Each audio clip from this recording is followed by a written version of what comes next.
Beau Patton is going to conduct it as far as the questions for them, and Beau is going to give them 2 minutes to answer her question, and the questions will go from left to right and right to left, and just reverse back and forth. And he has his questions, and after Beau finishes here, I will take back over and got just a few little things to take care of at the end, just some reminders. And then afterwards, if anyone has any questions for Jesse or Matt, I'm sure they'll be willing to stay and answer any questions that you've got. We will not do a question and answer session from the audience on the time frame. So that's what I'm saying. If you've got any questions afterwards, just write it down and we'll go from there. Okay, I'm going to turn it over to you, Beau.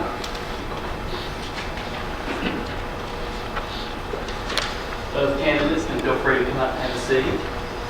I want to say this before we get started. I have run for State House. It's a lot to put yourself out to run for one of these seats. I have a lot of admiration for all candidates who ran, and thank the ones who were able to come tonight that maybe didn't make the runoff because their political futures are bright too.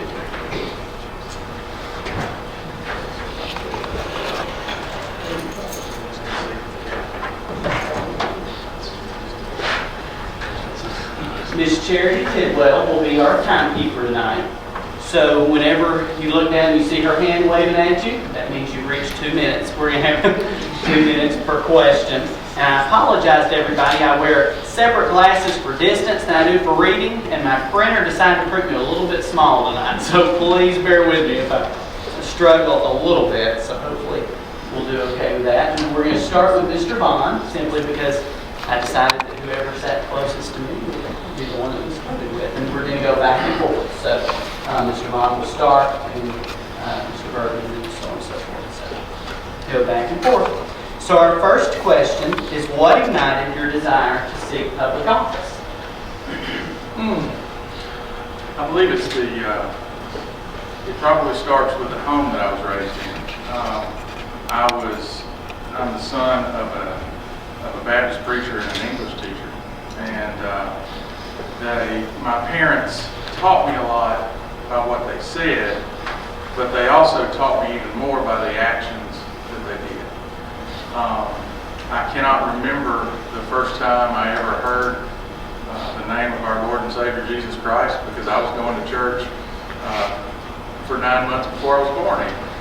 And the idea of service to my community was something that was just something we did, like getting up in the morning, you do your job, you do the things you need to do around the house, but you serve your community as well.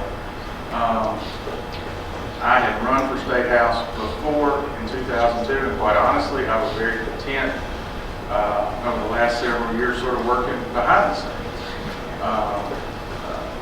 John Meadows was a very close friend of our family. His son Big J is one of my best friends, and I did a lot of work to help him, especially with his rules position in legal work and that sort of thing, and helping with certain issues.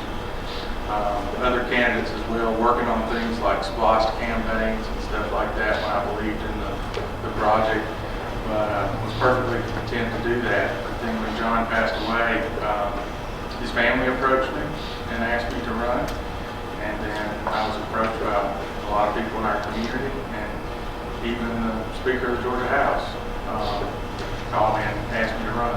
And so I felt like that was a calling. And so I decided to throw in, and here we are.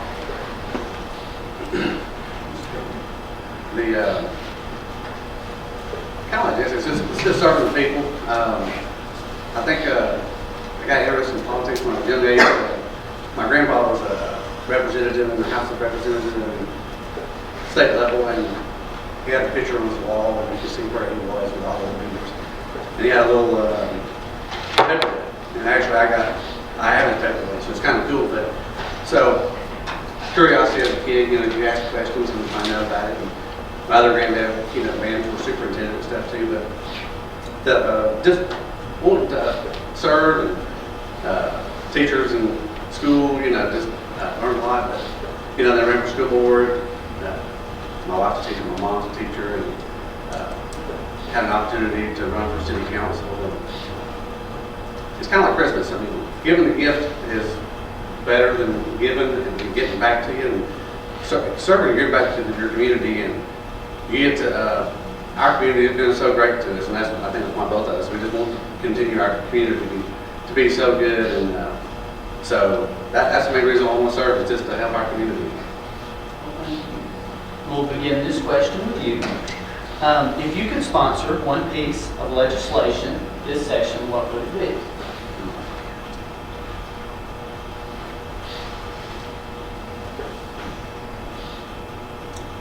Well, I mean, Governor Kemp's already talked about getting teacher raises, and I would like to help sponsor that. I'm not sure how we're going to pay for it, because I'm a major conservative tightwad, and so I would want to keep taxes low, so I don't know how we're going to pay for it. But he wants to give raises to them, and they deserve it. Zell Miller did a really good job of getting their pay back up. But the keeping education strong was important to me. Got it fully funded now.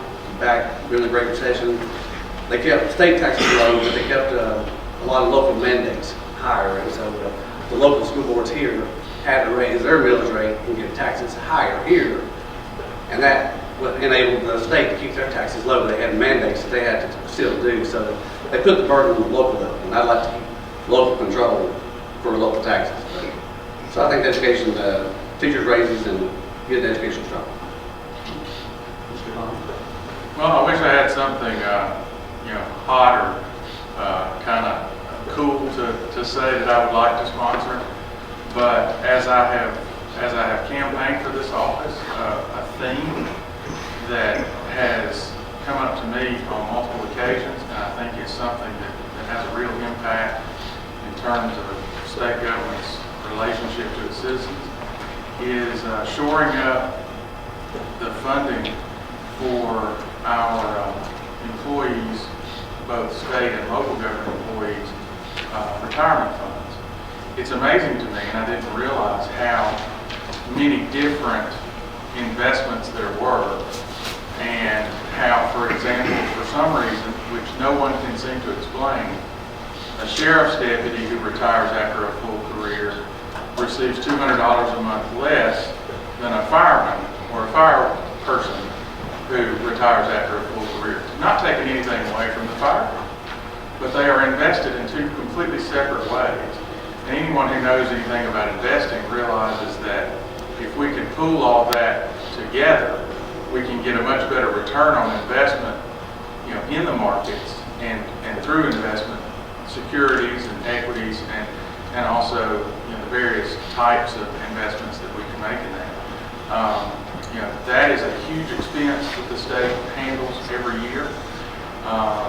And I believe shoring that up, but being good stewards of it, not wasting it in little segmented and fragmented ways. Let's put that back together to secure that for the people who take care of us. I mean, in our community, our first responders, for example, they should have no doubt that they're going to be taken care of, because they don't do that job for the money. They do that job out of a sense of duty and service. Same way for our teachers. I think we need to shore that up. And we'll be back with you, Mr. Vaughn. There's talk among Georgia Republicans that a Religious Freedom Restoration Act will be a large topic of conversation at the state capitol this session. What is your stance on this issue, and also how it pertains to your faith? Well, I have to confess, as much as anything, that I am a Supreme Court of the United States nerd. I think, if my research is right, if I win, I'll be the only member of the Georgia General Assembly who's also a member of the U.S. Supreme Court Bar. But the case in last year's court that I watched the closest was the Masterpiece Cake Shop case that involved Colorado's bringing the charges against a gentleman for exercising his religious conscience. And that case was really fascinating to me, and I'm very disappointed that the court essentially punted, and they only made a decision on procedural grounds. They didn't go to the terms of the way you phrased the question, I thought it was good, because my faith We'll let the train pass. It's hard for everybody here. And is everybody hearing well, other than when the train came by here? my faith informs every decision I make, because first and foremost, before any other identity that I have, I'm a Christian. And while being a Republican, being even a husband, a father, and a son are important identities, they're not my primary identity, and that's as a Christian. But I do believe certainly people who need the protection, especially our pastors need the protection of not being forced to do things and perform ceremonies that are at odds with their beliefs. I believe that is just a logical outgrowth of the First Amendment to the United States Constitution. The government can't monkey around with the free exercise of religion. And the free exercise of religion, of my father, of Scott, of any of our pastors, they have a calling and they fulfill that calling. But certainly we can't ask them to have to do something. But I think it also aligns with our business people. The Masterpiece Cake Shop, I thought, was a wonderful example. He didn't say to the couple, "You can't buy any cake from me." He said, "I'm not going to make you a custom cake, because that custom cake is my talent and my talents that are given to me by God, and I believe that we need to. I can't do that in good conscience." And so I think that's the protection we need to give, is that we need to protect people from having to violate their own conscience. Yeah, just tagging on the end there, what Jason just said. I mean, the Supreme Court's already answered that question. Unfortunately for the bakers, they had to wait a long time to get that answer. As Jason, I'm a Christian, but our country and the Constitution is based on freedom of religion, so it's pretty much already there.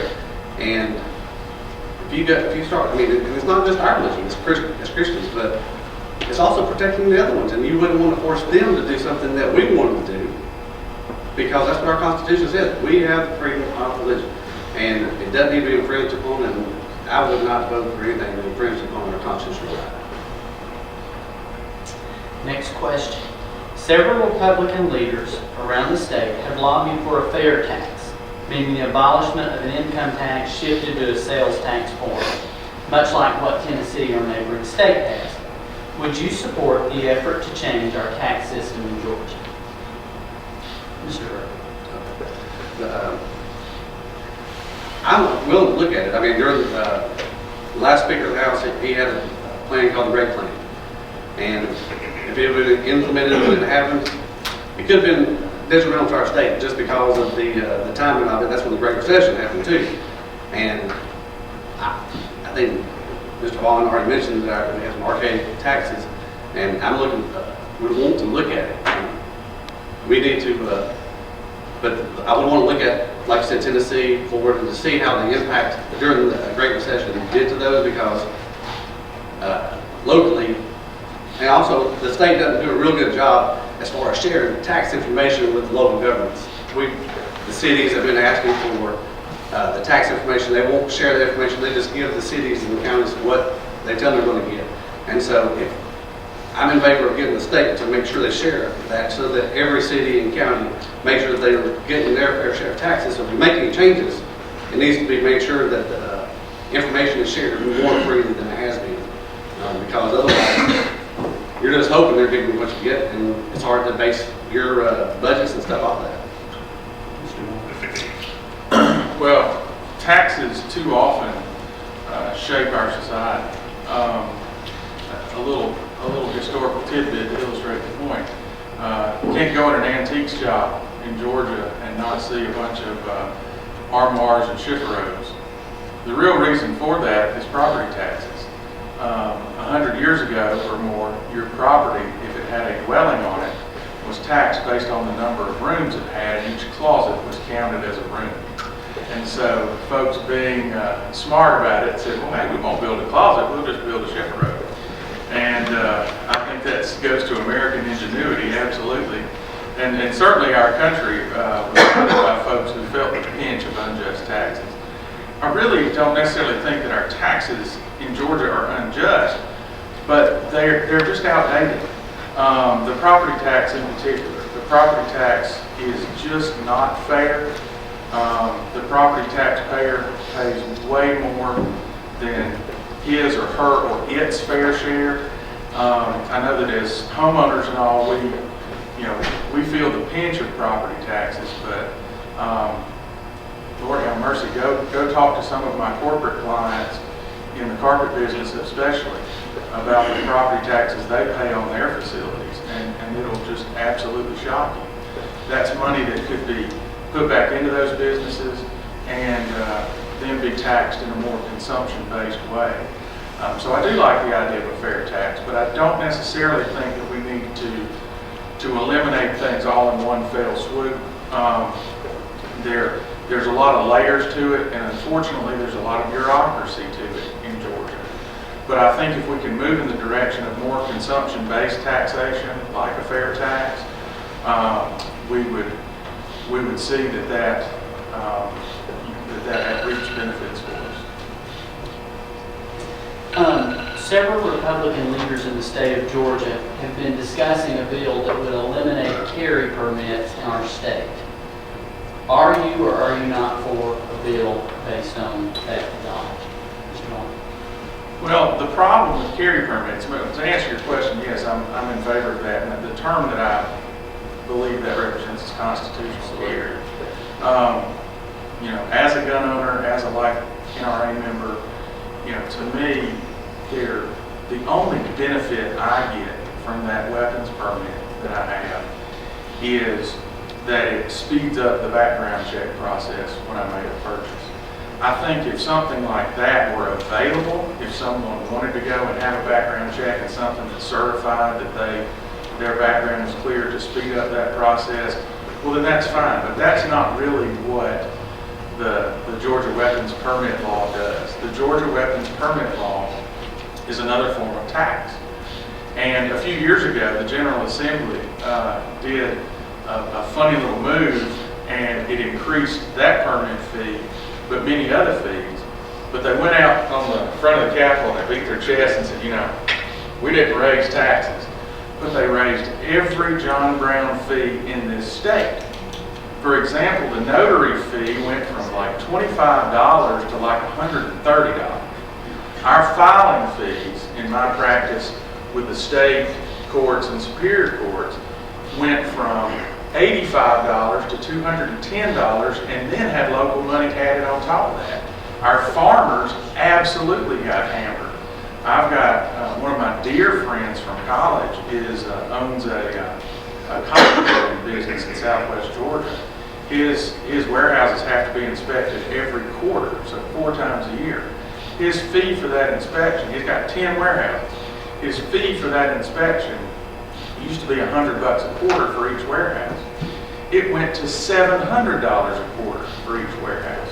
So we got to call it duck a duck, and not hide taxes under the guise of a permit or a license. Here's simple, yes. It says it in the bill, constitutional carry. Constitution already gives that permit, so yes, I would vote for it. And it is a form of another tax, and that's what I'm in favor of. It's getting the government out of your hair. The more you get the government out of your own hair, it doesn't just help the individual, it also helps the business, small business, and industry. And every time that's done, everyone flourishes more, and even the government gets more revenue because of that. So it's hard for me to understand why they know it happens every time, but they still fight that every way. Next question, starting with you, Mr. Burke. The issue of legalized casino gambling has come up for the last several sessions. What stance would each of you take on legalizing casino gambling in the state of Georgia? I know they're pushing casino gambling for trying to use the money for education to shore up the Hope scholarship, but I think it's a slippery road, and if we keep on going down that road, to keep on having it, horse racing, and then when you do that, you can increase crime and other unwarranted things in the area. So I I wouldn't be in favor of any casinos at this time. Mr. Vaughn? The Bible says not to put a stumbling block in front of your brother. Now, I don't have a gambling addiction, but I know people who do. And I don't think that the state needs to be in that business. I don't think that's the right fit for Georgia. Georgia has a wonderful tourism business and convention business without having to have that as an addition to it. And especially some of the ideas that have been floated about locating it in downtown Atlanta, possibly the old underground Atlanta property and things like that. Ooh, that scares me to death about the idea of the crime, the corruption that could be seen with that. I just remember my parents talking about the lottery when it was being passed and talking about how they didn't believe that the ends justify the means. Yes, it might be a way to raise revenue in the state coffers, but at what cost? How many citizens would we see find themselves in poverty and have to be taken care of in some fashion? How much would crime increase? And just the influence of that. I just think it would be a corrupting influence on a state that has the motto of wisdom, justice, and moderation. And I just don't see casino gambling as helping any of those three concepts. Looking back on our session in 2018, what bill would you say sculpted that session?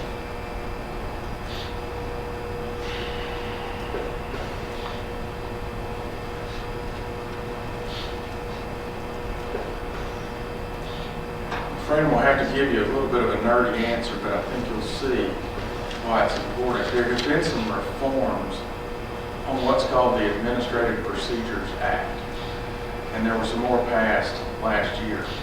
The Administrative Procedures Act sets the process by which a person in this state who has a professional license of some sort, it sets the due process by which that license can be affected. It can be either potentially revoked or sanctioned in some form or fashion.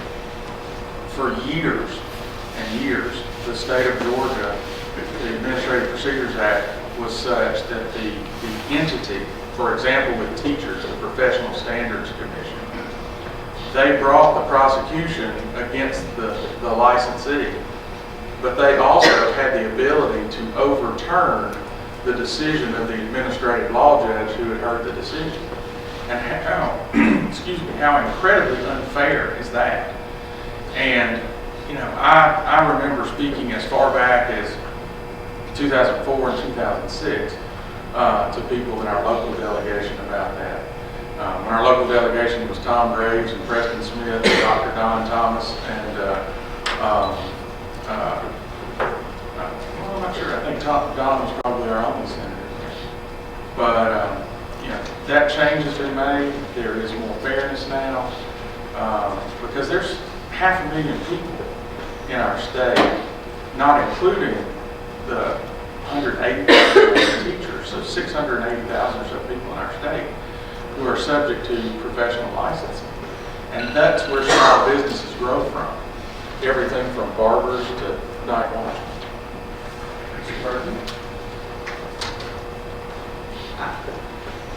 I really can't think of any of them that really just stood out that defined the session. So I'm just going to say I really don't have one thing that I'll say that really stood out for me that defined it. So. The last several years, a hot topic not only in our state, but in our nation, has been prison reform. What is your take on prison reform in the state of Georgia, and what would you intend to do about it?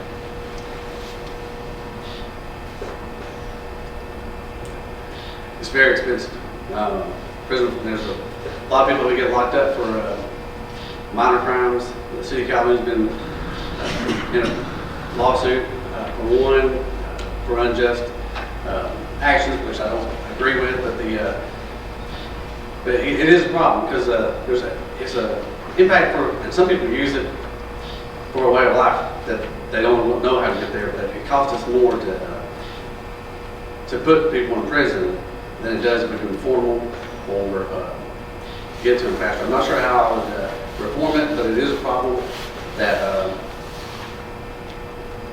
people are being in prison a little bit too, I won't say too fast. They've done some wrong things, obviously, but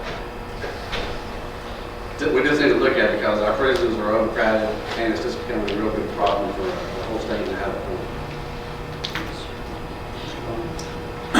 I think the name of the panel that has worked on that topic is best, but it even could be expanded more. It's the Criminal Justice Reform Council, and it was led by one of our Supreme Court justices, Justice Boggs. But it is an important thing that has happened, and we don't just need to reform prison sentences. And that's why I believe Governor Deal sought a broader approach. The best thing, in my view, that has come out of that are what are called accountability courts. Our court, or our superior court here, we're in the Cherokee Circuit, which is Gordon and Bartow counties. We were one of the first circuits to have an accountability court in our drug court. Judge Scott Smith oversees our drug court. And it's not to say that it doesn't have punishment for the crime, and anyone who's caught selling or trafficking in drugs doesn't qualify. But the addict, whose crime is based on his or her addiction, doesn't just receive a sentence. They participate in a program in drug court that helps to change their behavior. And they get the assistance they need for counseling, for treatment, and as well as performing a sentence. And they are given that opportunity to lift themselves up with that help. Now, if they violate it, they go to prison. And they feel that strife and that pain. And I think that's the perfect stick and carrot routine. There are other accountability courts that the Criminal Justice Reform Council is trying to implement, and I think they're all great. Judge David Smith, our chief judge right now, is looking at starting a pilot program for a child support court. Because the child support process, there are too many parents who are skating by and not paying their child support. And anybody who is a recipient of child support knows that's a small thing. But Veterans Court, Mental Health Court, all those things could be helpful to create that same process and keep our prisons from just being a revolving door. With energy and types of energy being a big debate under the Golden Dome, I'd like to get both of your views on fracking and fracking in the state of Georgia. Fracking can be, it's my turn, am I supposed to? Yes. You let me talk, thanks. But I think we need to learn from our history. There are many deep cuts and gullies over in the mountains near Dahlonega that are a remnant of the way gold was mined over there through the years, where they would quite literally take high pressure water hoses and wash away the side of the mountain until they found the gold vein. And that had a terrible effect on the ecosystem, but also left a scar and basically hurt the economy for years because they mined the gold and they left. I know that I had conversations with John Meadows about his anti-fracking bill, and I know that there were a lot of concern that would only open up and set a group of rules for people to follow. But it's much better to have a thoughtful set of rules in place than to just either say absolutely there can't be any fracking, or have no rules in place and let it be, the Wild West. There has to be something thoughtful that comes with like that bill did. It was a combination of input from people in the mining industry, people in environmentally concerned groups, and the Department of Natural Resources. The hard part about fracking is it allows you to go in, and as I understand it, and you could go in on this piece of property, but go under and affect this piece of property over here.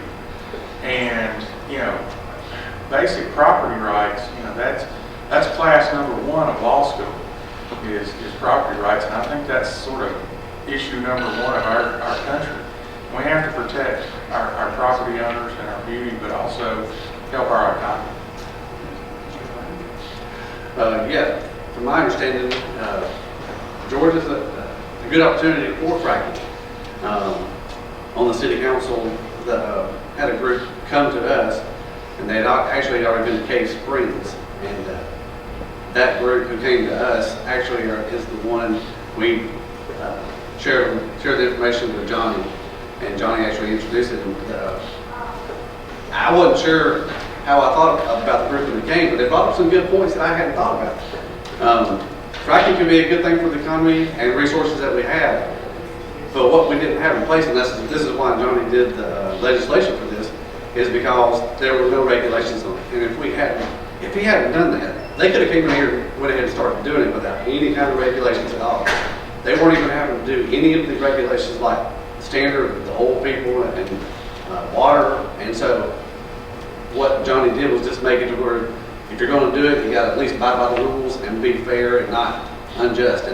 And Jesse's right. You can go into the property and it's like really far down, and you don't have rights after so far. And so, and there's concerns and actions that have happened up in the northern part of the country where they're saying that they call earthquakes and they call other damages on the property, but it's being fought probably in the courts that are trying to figure out if it really has or if it's just someone trying to get money from the fracking industry.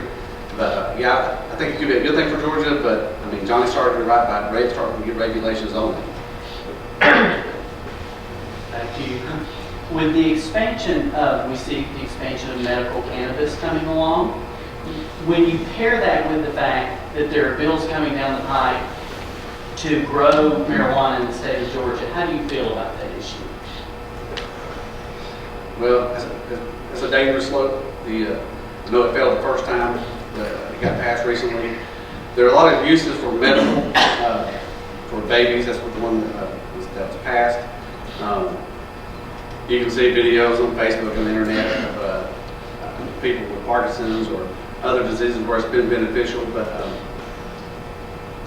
I had a brother who died of drugs, and so I'm not for drugs, and so I'd be very careful.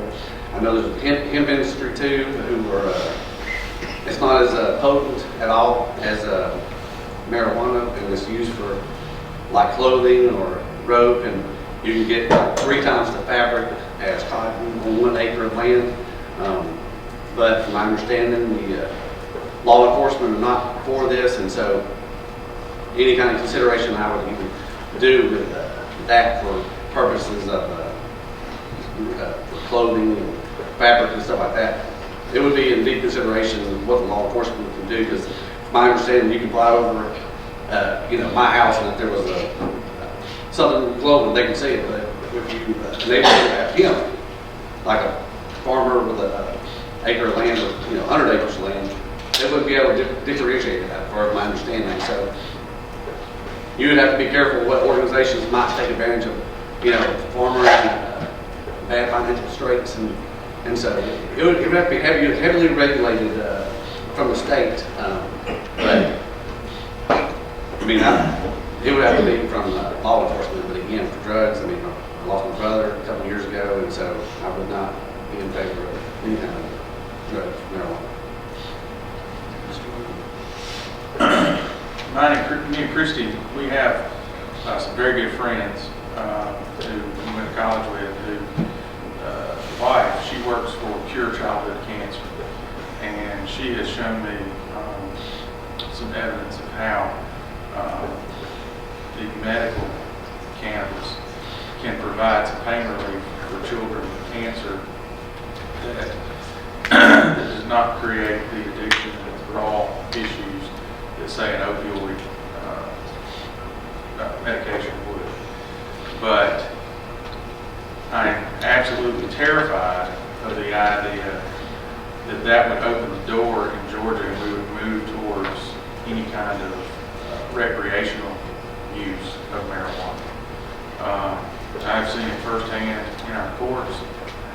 Marijuana is a gateway drug.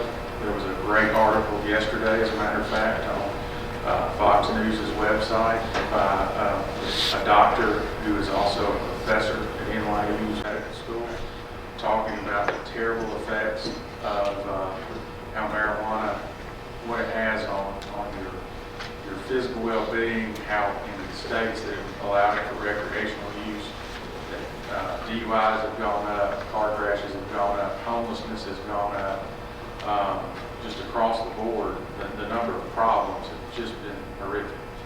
But I do think that marijuana in and of itself is, it's a plant that has been here since the creation of the world. So as an inanimate thing, as opposed to a person with a soul, it's neither inherently good or inherently bad. It's the abuse of it that is bad. And clearly, medical science seems to think that there is a good medical purpose for it. But I think that's as far as it could go, and I do agree with Matt that it would have to be very strongly regulated. And I think we need to explore the idea of finding a way to report the oil as opposed to having it grown here. But that's a battle that would have to go on in the big house in Washington. Got one more question coming by. We'll say a couple different things. Been around a lot of politicians at a lot of forums, and these are some brief and to the point gentlemen. So we've got a lot of questions in tonight, and we appreciate that. Because we've set it up for a lot of good follow-up questions whenever the meeting is dismissed. And I'm sure that both candidates would love to hear from you on that. Your final question is, if there's one statement about yourself and your candidacy that you would like for the voters to know, what would it be?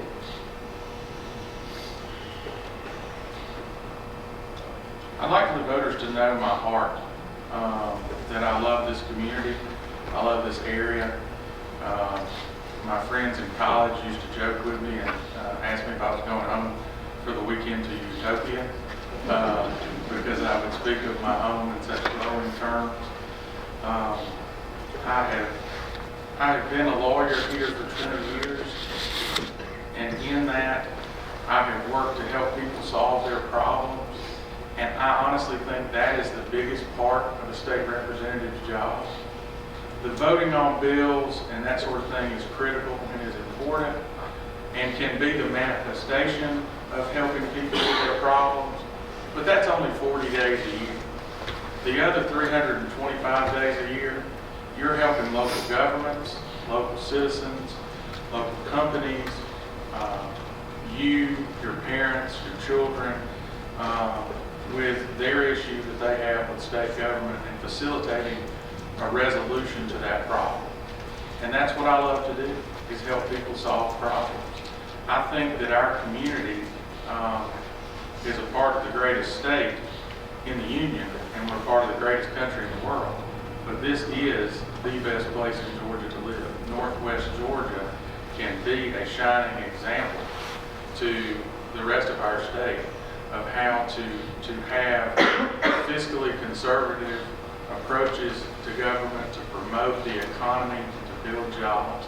Because at the end of the day, I think what our citizens really want is a good job in which they can provide for their families and they can make a good living, and then otherwise be left alone to pursue their life as they see fit, whether it's through religious activities, sports, any number of things. The government just needs to stay out of the way. I guess what I want them to know is that I'm there for you. I put my cell phone number, the one I've always had. I'm always able to reach. Personal email, don't have a separate email. You can get a hold of me. I work 60 or 80 hours a week. I know what it's like to get out there and work and what you have to do. Kind of different experience than Jesse had. When I was in high school, I couldn't wait to get away from Calhoun. Went to North Georgia College. It didn't take but 6 weeks. I was ready to get back. And coming over 53, the hill right there, and all of a sudden you see the interstate, and it's like, home. And it's just, you know, your heart's just made you feel good. And so ever since then, I've never left. I mean, I've been in Calhoun ever since. Can't imagine leaving. Can't imagine raising a family anywhere else. We have a special place. I think we all know that. Again, like I said earlier, I'll be here to keep your taxes low and keep government out of your hair. And I'll do the best I can.